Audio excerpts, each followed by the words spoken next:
Hello everybody and welcome back to a pretty interesting video of mine. I don't normally do these, but I'm just gonna explain to you the pretty major rework that I've been needing to say for quite a while on my Rolling Sky tier list because there's been a lot of changes recently. So there's basically a lot of like this tier list is very different from the one that you would see from the beginning, and I just need to explain why. So at the bottom, of course, we have the nothing I can do tier. This is like reserved for like the four, like the five or something betas. They're just kind of like I don't really have an opinion on them, so I can't really like make anything of them. Then of course we have the F tier, which is the bottom 15 levels in the game currently. These levels obviously like they're just the worst. They do literally nothing good for me, and I just really hate them.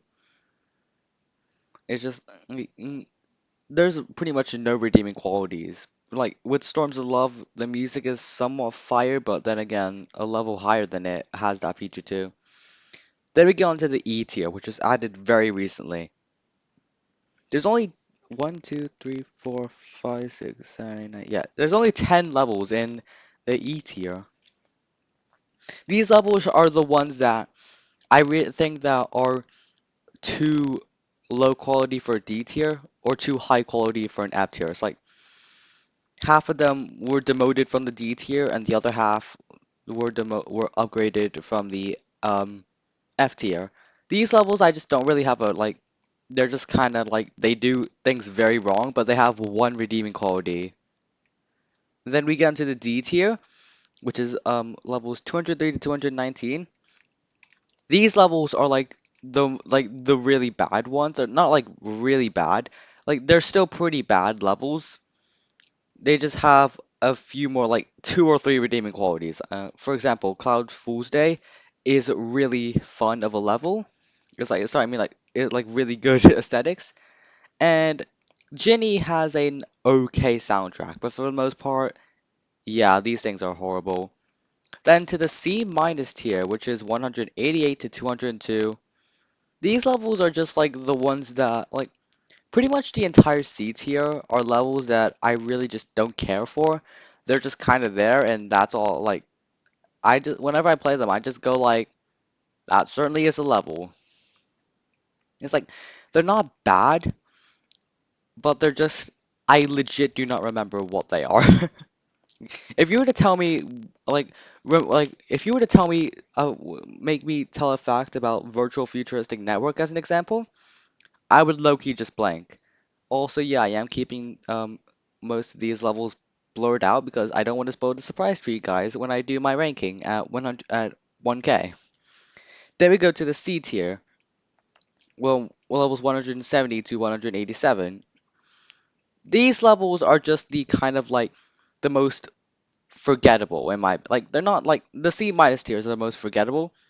The C tier is like the most average in my opinion because I legit do just again, just like the C minus tier, I do not care. But there's at least something about them that I do appreciate. For example, with Industrial Base, I love how it uses microchip styles, and with Volcano, I mean, it's just pretty fiery. Then we get to the C plus tier, levels 156 to 169. I'm just kind of struggling with these lower tiers because I just want to get to the upper tiers, but let's just get through this thing. It's like the C plus tiers are just like the most average, but they're getting slightly better. Like, I don't have an issue with most of them. It's just that they're quite forgettable, and boy, do I have quite a few hot takes in there. Then we get to the B tier, which is levels 140 through 155. These levels are just like the most like they're the first good set in the game. Like this is like where they go from average to good really quickly. They have a few good qualities, but there's usually a pretty big flaw in a lot of them. For example, in Beach Party Rock, the route can be a little bit messy, and in Crescent Moonbeam, it's boring as hell. I'm rushing through this quite fast because I just want to like explain to you guys a bit more. Then we get on to I think the biggest tier, the B plus tier, levels 115 through 139. These levels are the decent ones. Like these levels are very decent.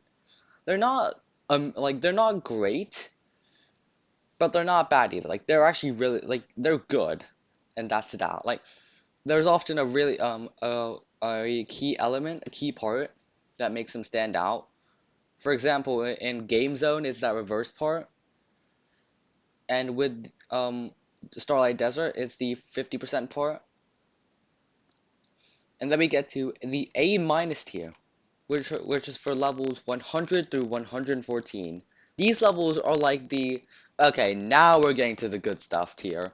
These levels are really good because I enjoy them quite a bit. I'm just gonna say that. Like I enjoy them quite a bit. Like like this is a level that I could pick any day of the week, just sit down, play it, and have a really good time with. Because tell you like, because every single one of them is pretty much just really fun. I've seen quite a few people hate on some of the levels here, and honestly, I just don't care. But like the criteria for the A minus tier is basically just like I had to enjoy you every time. Like to a slight extent, like if I just have fun, that's all that matters. Cause like with the B tiers, it's like I can tolerate you, but with the A tier, I have to like you, not in that way. Then the A tier.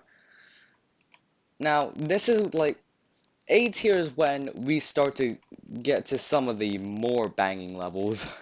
Seriously, there are so many good levels here. Like if you were to put me with a choice with a level from this tier, and it was with any other level in the game, without any of the tiers above, I would pick them in a heartbeat. Now, the normal A tiers just does pretty much everything right. The only drawback is that they're just a bit more forgettable compared to the upper tiers. For example, Monody is really cool, and yet I legit forgot it existed. They can also have a pretty big flaw as well, like the B tiers, like with Moonlight Swordsman.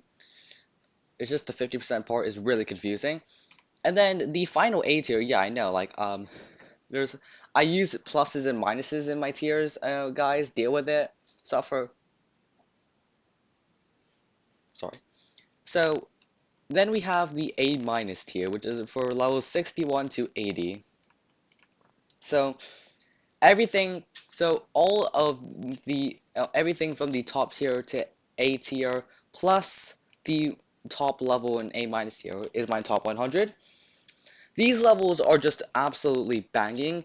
They're just really good to play and enjoy. I just really just love how they're designed. Like the gameplay is hard carrying them up, and most of them have really good soundtracks too. The only thing drawing them back is that these are these could be promoted to S tier one day because I see levels in my S tier getting moved down and levels from the A plus tier being moved up. I could see that happening. Like, but there's also the competition is very strict up here because any mistake can cost you like a tier maximum. But still, that's not to diss on any of them. And we have quite a few hot takes in here. Then at the very top, like the third highest, we have the S tier, which are for levels 44 to 60. These levels, they have pretty much nothing wrong with them. Like, not pretty much nothing wrong. It's like they're just so unbelievably amazing. Like, I would play them any day of the week. Like, these are just some levels that I could dedicate a good like 10 to 20 minutes to and just enjoy it the whole way through. Like, low key, I would love it. I would love to just sit down, play these things for like 20 minutes something, and just have such a fun time. The only reason like they're in order or something is because I just like nostalgia is what's carrying most of these levels up. Like for example, with Accumulator and Masked Ball, I don't really have that much nostalgia, but with Radia's Gift, Candy, Temple Fair, I have a lot of nostalgia for them because like that's why they're at the top. But like then we get to the S plus tier, which are reserved for levels 24 to 43. Now this like the newest tier that I've added. These levels is like they're almost the top tier, but there's just like the smallest mistake in them. And this could relate in that make be inaccurate to my top 10 ranking, but most of these levels are almost perfect. It's just that they have one really tiny flaw. For example, with Axela Waltz, the routing, like the first crown is a little bit iffy, and with Auspicious Jade Rabbit, I don't like 6.9. I'm joking. I like 69, but like it's just that the gameplay can be little bit messy at times, and the same goes for all the others. But that's not to diss on these levels. These levels are some of the best I've seen in the video game, period. Like, low-key, some of the Mario Kart tracks cannot compare to this. Like, um, the S plus tiers from Mario Kart and Rolling Sky are extremely close. Granted, I think the Mario Kart is better, but still, that's not to diss on Rolling Sky at all, because like these levels are so unbelievably amazing. I will say that the top three tiers, levels can be changed really frequently. For example, like I have Axel Waltz about psychedelic music, but I can change that over any day. And then at the very top, we have the P tier, which are reserved for my top 23 levels. It's not like reserved for my top 3, it's just there are 23 levels in there. These levels, there's nothing wrong with them. They have zero flaws, and the reason I just prefer one over the other is because I just like one more. It's like they don't have any flaws of their own, and I could dedicate a nice big fat hour just playing them over and over, having a really fun time. The reason I wanted to do this is because the W tier recently just died, and the top 10 levels just moved down to the top P tier. So like it's kind of pointless. It's just like nothing really happened. It's just the W tier just got shot dead. But most of these levels, like, there's always that like one quality in a level that I think would put it above another. For example, Microchip and City of Tomorrow. With City of Tomorrow, I like its theming a bit more, and even though Microchip has a better soundtrack, and with Neon and Fission, they're extremely close, but at the end of the day, I like Fission's 55% part more than Neon's 19% one. And you know my top 10, like they're right there, but I'm not gonna show them. So yeah, this is more of a miscellaneous ranking, like more of a miscellaneous video, but I just want to make it a bit clearer because things have been a little bit wacky recently with the tier list. So I just wanted to make this. Nothing really much, and peace out, I suppose. Most awkward video I've made.